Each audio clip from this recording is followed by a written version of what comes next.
Hello and welcome to Cupcake Addiction's fondant fabric pattern tutorial, where I'm going to be showing you how to achieve this really cool and really versatile kind of a fabric-y looking pattern out of your fondant to cover your cupcakes. The things that you'll need for today's tutorial: I've got a little bit of cornflour just in a shaker. I've got some fondant, so I'm going with kind of Valentine-y colours today. I've got red and I've got white.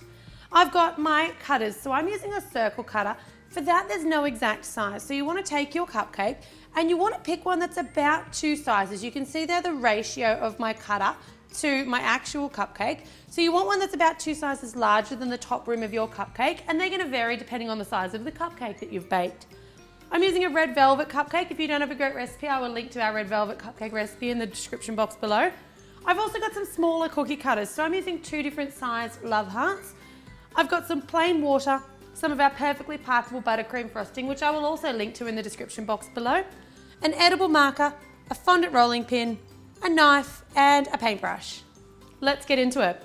All right, the first thing that we're going to do is we're going to just give our cupcake a little bit of frosting. So I'm going to do just like a dome or a mound of frosting on top, and you want to give it that really nice sort of a rounded top. I love this style of frosting because it doesn't matter if your cupcakes come out a little bit flat on top or a little bit sunken on top. Build it up with a bit of frosting, stick on some fondant, and it's a perfectly shaped cupcake again. So I'm just scooping on some of that frosting, and try not to get it into the edges of your cupcake liner or your patty pan. And then I'm just going to use my knife just to sort of smooth it around to give it that really nice domed effect. I actually have a whole tutorial on my channel dedicated to achieving the perfect smooth fondant dome. So if you need a little bit more help with getting your cupcakes looking like mine is, check out that tutorial. I'll link to it in the description box below. All right, don't worry if it's not totally perfect, and always take the time to just go around and just neaten up your edges, especially when you're working with a light colored frosting and a dark colored cupcake liner. All right, you want to take your fondant now, and we're just going to roll out our base color. So a little bit of cornflour down, swipe it around, and we're just going to roll this out. You want this rolled out quite thick to begin with because we're going to be rolling it again shortly, so don't go too thin on it. You can see there, mine's still pretty thick. Pop that off to the side, and then you want to roll out some of your red, and you can roll this out quite a bit thinner. All right, now from my red, I just want to pick it up to make sure it's definitely not going to be sticking to the bench, and I'm going to cut just a couple of love hearts out.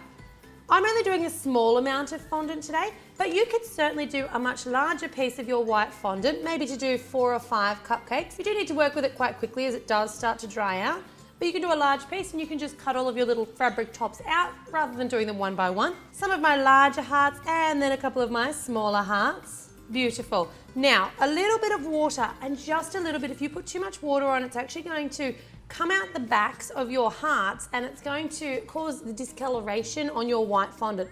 So just a little bit just to stick it down, but you'll see I haven't come all the way out to the edges.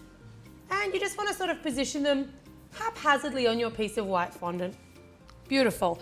Now, they're all sticking up and we want them to look really, really flush, like a nice piece of fabric. I'm going to put a little tiny bit more cornflour down just to make sure that my white's not going to stick. And then I'm going to really lightly and gently with my fondant rolling pin, just roll over a couple of times in this direction and then a couple of times in this direction. Now, the reason that I'm rolling in the 2 different directions is to try to retain as much of that authenticity in the shape from our initial shape. So if you roll too much all in the one direction, you start to stretch them out. So you can see there by doing that, now those love hearts are becoming one with that white fondant. All right, now taking your circle cutter, you want to find the best part. So I've got a little bit of red here. I'm not 100% happy with that.